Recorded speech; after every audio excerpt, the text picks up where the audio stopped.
Hello and welcome to this open water swim video. My name is Rich Soares and I am a USA Triathlon and TriDot certified coach. I also coach running. I'm really glad that you're here today. Listen, I have nearly 20 years of open water swim experience and triathlon experience and 8 years coaching triathlon. Uh, in those 18 years, I've been as an athlete, I have gone through this process of learning how to swim in open water and all of the hurdles that come along with that. Personally experienced open water anxiety, so I get that. Um, as a coach, also as editor of 303 Triathlon and the host of the 303 Endurance podcast, I feel a real close connection to this community and a real passion around helping people be successful in the sport. And it really begins with open water swimming. This is one of the biggest barriers for many people to getting into the sport and feeling comfortable with it. So, my motivation here is to help you have success in your first experience. And before you get out into open water, we really want you to have in a race, really want you to have some experience practicing that before you get out there with a bunch of people with arms and legs swinging and kicking around you. Open water swimming is, of course, different from pool swimming in many ways. And so what I'm hoping is that the information that I've gotten from coaches over the years, from watching professional triathletes being coached in clinics by professional triathletes, and my own experience coaching others, that hopefully what I've packaged here today will help you be more competitive and confident in the first leg of triathlon. So whether you're training for a lake, river, or ocean swim, hopefully you'll get some valuable information out of today's session. Let's start with what we're going to talk about first. We're going to talk about safety first, of course. We're going to talk about what to bring when you come out to an open water swim session, how your wetsuit should fit. We'll talk about and how to put that on. We'll talk about open water entry, the different ways of getting into the water, and how, what that process is going to be like and how to progress through that process. Talk about turn buoys and how to sight off turn buoys as well as other objects. We'll talk about drafting, and we will wrap up because my open water swim clinics are typically down at Chatfield. I put in some local logistical information about Chatfield Reservoir here in the last slide or so. That's it. That's our agenda today. Let's start with safety. First, you're out there in any open water. You're going to be swimming at your own risk. Actually, in a pool, you have lifeguards. Here, you don't have lifeguards. So I will also have a waiver for anybody who's getting instruction from me. It's typically my direct athletes. There may be some other folks that are just observing. I will try to collect waivers there too, but just you're at your own risk. Practice before you come out. Get in the pool. There's some things you can practice that you're gonna want to know how to do in open water. Practicing these things in the pool are a real benefit. So practice by floating on your back. Just get that experience of relaxing like you're laying on the couch. When you have a wetsuit on, you're gonna float just like you're laying on a couch. Some races you have to jump off a dock into deep water. You don't want that first experience to be in a race or in open water when the water's cold. Practice this at your pool. Just jump in. You'll go completely under, come back up to kick up to the surface. You're treading water at the surface, and then start from a kick there. Treading water, also a good thing to practice in the pool before you come out in the deep end. And then sighting and contact. You can practice sighting in the pool. Just popping your head up and looking at the other end of the pool, and then getting your head back down. Practice taking a snapshot. You can also practice contact. Get a friend, get a swim buddy, get in the pool, and agree that by the time you guys get to the other end of the pool, you're going to change positions twice. So you have to swim over each other and make some contact. Good way to get used to that before you get out in open water in a race situation. Floating on your back, that wetsuit will keep you absolutely buoyant, just like you're laying on a couch. So if you get into a situation where you feel like you need to take a break, you need to calm down, roll over on your back in a wetsuit, and you'll just float there. Swim safe buoy is another, another good thing to have. They're inexpensive. They're really convenient to take. They deflate easy. They inflate easy, and it's there if you need it. You just, just straps it around your waist. You drag it behind you, and if you need it, you just roll over and grab it. Swim buddy is another good thing to have out there. Just somebody else out there who can call for help if you're not able to for whatever reason. Near shore practice before you head out into deeper water. Practice swimming adjacent to the shore where you can still touch. As you get comfortable, then move out into deeper water. Always respect swim conditions, respect the weather, water conditions, posted warnings, riptides, current, surf, and lightning should be avoided. If you're in a race and you get into an emergency situation and you need assistance, stay calm, raise your hand high in the air, shout to get some help. You can even take off your swim cap and wave it, and try to get the attention of support boats. Move to the outside of the course. If you're able to, hold on to a boat, a kayak, an SUP, whatever, until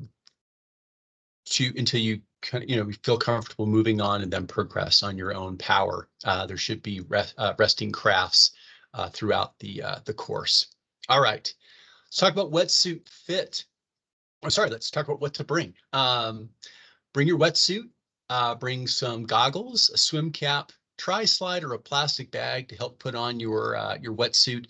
There are other things you can use, like I've used vegetable spray oil. It's another alternative. Flip-flops to walk to and from the water. Out at Chatfield, there's a little bit of a rocky shore. Neoprene cap, sunscreen, beach towel. It's pretty obvious things, but if you haven't been out there and haven't done this, this is a good list to have. Recommend neoprene cap and long sleeve wetsuit for May at Chatfield in particular, but around Colorado. We'll talk about that more a little later on, but here's what I recommend bringing out there. Wetsuit fit. Wetsuit. So, look at that diagram on the right. The zipper, good. The zipper should be on the back, not on the front. There shouldn't be any gaps under the armpits. You should have full mobility. Sleeves should be pulled above the wrist, so your wrist bones are exposed. No gaps at the inseam, and your ankles are exposed on both sides. Wrong, bad fits are zipper on the front, gaps under the armpits, wetsuit over the wrist bones, a gap at the inseam, or the wetsuit over the ankle bones. Wetsuit and skin should be dry before you try to put on your wetsuit. Fit should be snug to tight. If it zips with little effort, it may be too large. If it zips with effort, it fits. If it doesn't zip, it doesn't fit. Trim or file fingernails. Touch the neoprene with the finger pads and the sides of your fingers only. The neoprene side, the jersey inside, it's fine. You're not going to tear that very easily.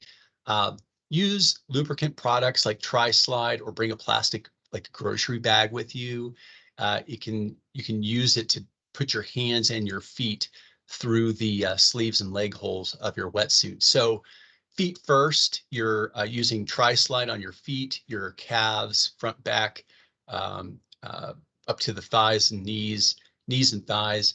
Spray that lubricant over the entire leg, or put your foot in the plastic bag and then slide it through the leg hole. Pull that leg hole up over the ankle bones, and then start to work the wetsuit up just a few inches at a time, up over the calf, up over the knee, up over the thigh, up snug in the inseam, up over the hips, up on the abdomen, up to the chest. And now do the same thing with your arms. Spray on Tri-Slide, or put your hand in that plastic grocery bag, slide it through, get the sleeve up over the wrist bones, and then work it up the forearm, up over the elbows, up over the upper arm, up over the shoulders. Now you're going to give it a nice good tug up, so you've got enough slack so it's not really pressing on your neck and making things feel tight up here. And now you're ready for a zip. All right, let's talk about now taking this wetsuit that's now on and getting into the water. So water entry. First of all, now you've got your wetsuit on, put on your goggles, select them for light conditions. If it's bright out, I'd recommend using polarized for bright light. Apply anti-fog. You can use baby shampoo, official anti-fog, baby shampoo, or even spit. Cap. Again, a brightly colored cap. I like to put my goggles on first, my cap over the goggle straps to help hold the goggles on, especially in a race situation, help keep them from getting knocked off. Have that swim safe buoy inflated, buckled, and snugged.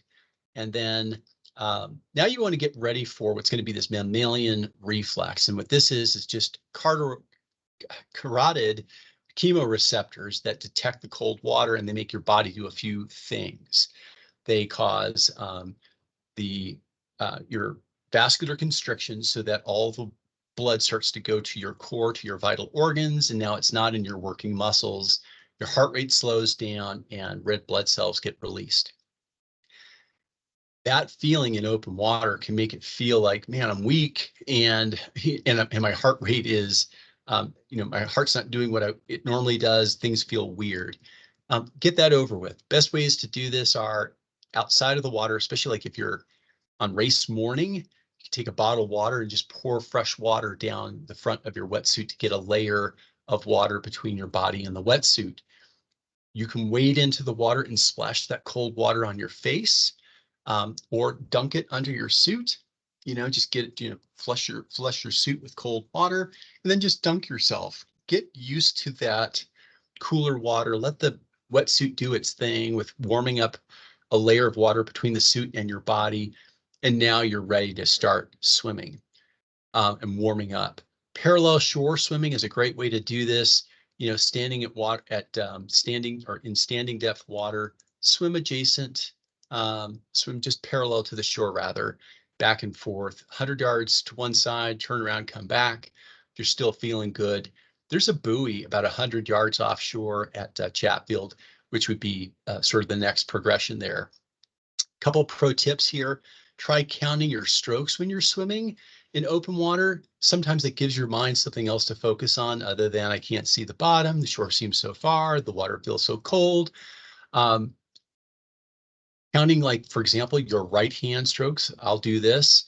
And it's also a useful way to get a little bit of a gauge for how much distance you have traveled. So for example, in a 25-meter pool, if it takes you 20 right hand strokes, hand entries, to get from one end to the other, you know that it's about 20 strokes per 25 meters. Take that to the open water, 80 strokes translates to about 100 meters, and you have a fair idea of how much progress you're making. So the next thing is sighting. How do you sight? So first of all, there are going to be some references out there. In your race, there are going to be buoys. Out at Chatfield, there'll be a couple small little round buoys. But usually you're using the horizon. Could be a tree on the horizon, could be some flat irons that stand out or pop against the hillside. Try to find, or bump on the a plateau or something that's out there on the horizon. Try to find something on the horizon as a reference point. When sighting for buoys, there are sighting buoys and there are turn buoys. We're going to talk more about buoys here in just a minute. I like to swim at the buoy. Swimming at that buoy kind of guarantees I am going at the buoy, to be just plain about it. The way I like to do that is just drop my hands on either side of that buoy. When I take a look at it, I'm trying to hit my hands on either side of that buoy. Just this alligator eyes concept, you're just taking a real quick snapshot. You can see the swimmer here in this picture, just eyes barely above the water. The water looks pretty calm, not too choppy. Getting a quick picture and then putting their head back into the water quickly. That real short snapshot. If you need to get a longer look, kind of employ kind of a Tarzan style where you are keeping your eyes up for a couple of strokes to take a short film. The fewer and the shorter the looks, the better. the more your eyes are up, the more your feet are down, the more your feet are down, the more drag you have in the water, and the more strokes and energy you're expending to move forward. So other references you can use when sighting, I mentioned objects on the horizon earlier. Sun position you can use sometimes if the sun is to, for example, a breathing side, you can reference, okay, when I'm aiming straight at that buoy, the sun is at my 2 o'clock position. If that sun turns to the 1 o'clock position, you know you're probably moving too far to the left or to the right, aiming too far to the right. If it goes to the 3 o'clock, too far to the left, and so on. Shadows on the bottom. Sometimes in ocean swims, it's really clear, like out at Kona or Florida, you can see kind of where you are relative to the ground references. So another thing to consider. All right. Speaking of buoys and sighting, let's talk about buoy turns. Knowing the course is the first thing, right? Is this a right-hand course? Is this a left-hand course? When you get to and as we mentioned earlier, buoy turns and sighting buoys. Sighting buoys, you can go around either way. Turn buoys, you need to go to the outside of a turning buoy.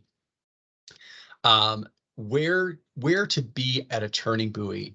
Some people like to go out to the side where it's a little less congested. It is going to take a little bit. You're going to take some more strokes doing that. It's not going to be quite as fast, but yes, it could be definitely less congested. The other option on the other side of that coin, or other side of that dimension altogether, is to be as close to the buoy as possible. One of the things I like about being as close to the buoys as possible is if you're the closest one to the buoy, there's nobody to your right. You only have traffic to your left. So in that case, you kind of have a little bit less congestion in some ways. Now you can get pinched against the buoy for sure, but the buoy is soft, and and you're not going to get tangled up in it really. If you're somewhere in the middle, you're definitely going to get pinched on both sides, and that's an uncomfortable place to be when you got people boxing you in on both sides and there's no place to go. So anyway, find your lane where it's less congested and most direct. Breathe to the side of the buoy so you can keep it in sight. Keep kicking to keep your momentum up. That also helps to keep some people away from you. If you're keeping your kick up, you can also keep your arms out to the side a little bit as you're making your reaches. Instead of straight ahead of you, you're kind of doing a little bit of this to like give yourself a bigger box, if you will, bigger perimeter. 90-degree turns, just like this is illustrated here. Swim past the buoy, take a nice sharp turn with as few strokes as possible. You want to get into more advanced skills. We could talk about that one-on-one, like a corkscrew where you have your inside arm parallel to the buoy, and then you basically roll over that arm onto your back with a backstroke catch to make the 90-degree turn. And it actually can be done in fewer strokes than a regular 90-degree turn. Yeah, so that's just an introduction to buoy turns. Drafting. This is a concept that we will practice in some of the more advanced clinics. The zone is about a 5-second zone behind the lead swimmer. The further back, the lower the benefit of drafting. Feet and hip drafting are the kind of the two positions to be in. Off the hip is going to give you a little bit more of a draft than off the feet. The thing with off the hip is you're right there at the person's legs. It's easy to get kicked if you guys aren't swimming exactly in the same direction. From behind, you have a little bit more of a wider wake, a little bit more forgiving, and it's easier to follow somebody's bubbles. So that's a little bit easier of a place to draft than off the hip, even though there's probably a little bit more benefit off the hip. Some of the risks of drafting, you might be doing some more sighting just to keep track of the person that you're trying to draft off of, and that can result in frequent course corrections. That is all energy spent. That you got to kind of weigh the energy savings to the energy costs here. You're going to you're going to feel more contact, especially around the hip, and you have the risk of getting kicked. So be careful. Another reason to have those goggles, the goggle strap under your swim cap, in my opinion. Etiquette: just try to avoid contact. Nobody wants to be touched. Just respect others out there. Everyone understands it happens, and it's usually an accident. So just and assume positive intent. All right, for those of you coming out to Chatfield, here's a little bit of local logistics. Again, we're out there at our own risk. This is South Denver. You can see it there on the bigger map. The cutout of what's in down there is on the far right-hand side. That's the hole. That's the gravel pond at the south end of Chatfield. And then over that other inset you see is the beach rectangle. It's got the parking lot and the beach there in the picture. It's open. The gravel pond is open as swimmers May 1st to September 30th, sunrise to sunset, 7 days a week. Parking is available in the Kingfisher lot. There's another little lot there too, but Kingfisher lot's the biggest. There's a bathroom there. And then what you do is just cross the road, follow the path to the beach. Beach has some silty dirt. It could be muddy over there. There could be some horse poop. Sometimes gravel and small rocks. Recommend shoes or sandals coming out there. Water, the distances from the beach to the sandbar is about 300 meters, and there's a sandbar you can stand. So you can swim out there and stand and, take a little break before you either go back or continue on to the other end. It's another 600 meters from the sandbar to the south shore. There are a few small round buoys. And again, I mentioned the temperatures a little earlier on, but here they are posted again. This is the introduction to open water swimming to the clinics that I do. Thank you for your time. If you, and I hope this was informational, if you would like more information about open water swimming, or you want to see additional content, please leave a comment in the YouTube channel. Learn more about my coaching services at richsoarescoaching.com. You can also email me at rich.soares@tridot.com. Or if you want to get 2 months of coaching for free, pull out your phone and scan that QR code there, and look forward to our next conversation. Good luck out there.